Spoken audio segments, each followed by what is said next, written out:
Hi everybody, and welcome back to McNulty's Book Corral. Thanks for checking in.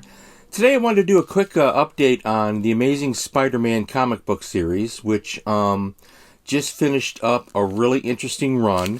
So here's the stack, pretty much, and it started, this was the Beyond series, and it started in issue 75, and it just completed in issue 93, and that's going to end the current run.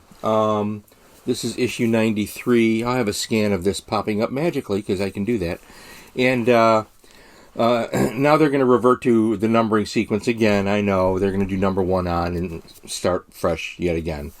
But this series, the Beyond series from issue 75 to 93, was really good. Now here's a couple of things that I wanted to mention about it. The reason it was good is because they took great care and meticulously crafted the tale. What's interesting about that fact is that they used multiple writers and artists throughout the issues. From issue 75 to issue 93, it's not always the same artist and writer on every issue. In addition to that, they had some tie-in one-shot issues that go with it.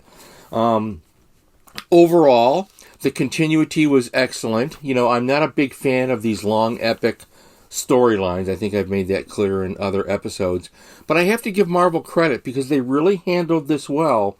And so that means that the artists, the writers, and so forth, and the entire team, including the editorial staff, had to have their act together, and they had to communicate at a very, very high level in order to pull this off. The artwork was generally excellent throughout. Here's the final issue. Here's just a couple of pages so you can get an idea. Really good artwork, really good continuity. Almost flawlessly done as far as the differences in the writers. And that's unusual. And again, the credit has to go to the writers and the editorial staff for communicating that. The storyline did include Ben Reilly, who was Peter Parker's clone, and it comes to a really stunning conclusion in this issue. I'm not giving anything away. I'm simply recommending this for those of you who are perhaps from another generation like myself. So if you haven't picked up Marvel in a couple of years, I would recommend that you check this out. Again, it was really excellent. A couple of the highlights. You did get to see in this the first appearance of Queen Goblin, so there she is there, and you know, the Hobgoblin, the Green Goblin thing, that's been done to death, and I think Peter Parker even makes a note of that in here somewhere, or one of them does, and it's very well done. The Queen Goblin, these will be overpriced on eBay, probably already are. Appeared in 3 issues, and they were really good issues. So, you know, you can take a look at that. You know, here you go. Here's some scans. But really a good issue culminating in 93. And now they're going to start the Amazing Spider-Man in 91, I think, in 3 weeks or something. That's just a marketing ploy. Really good series. So the coloring was good. In other episodes, you may have heard me talk about the use of the color palette on a digital platform, which is fine. I don't care what platform you're using as long as you understand what primary colors are. And in this particular sequence, the coloring was pretty sharp. You don't get a lot of the washed out panels. You know, it's pretty easy to see it. If you looked at my Captain America Iron Man episode, where I talk about how they washed out the panels and pretty much destroyed the series with the really poor coloring choices. This, they avoided in this.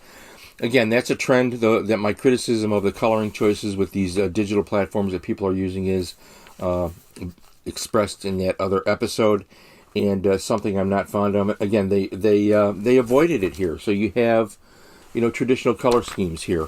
But beside that, it's really quality storytelling. They have Peter Parker, Spider-Man's character down, Mary Jane, all of the characterizations harken back to Stan Lee and, you know, Jazzy Johnny and all that, and Steve Ditko, and it's right on the mark. Really well written series, even though it had multiple writers.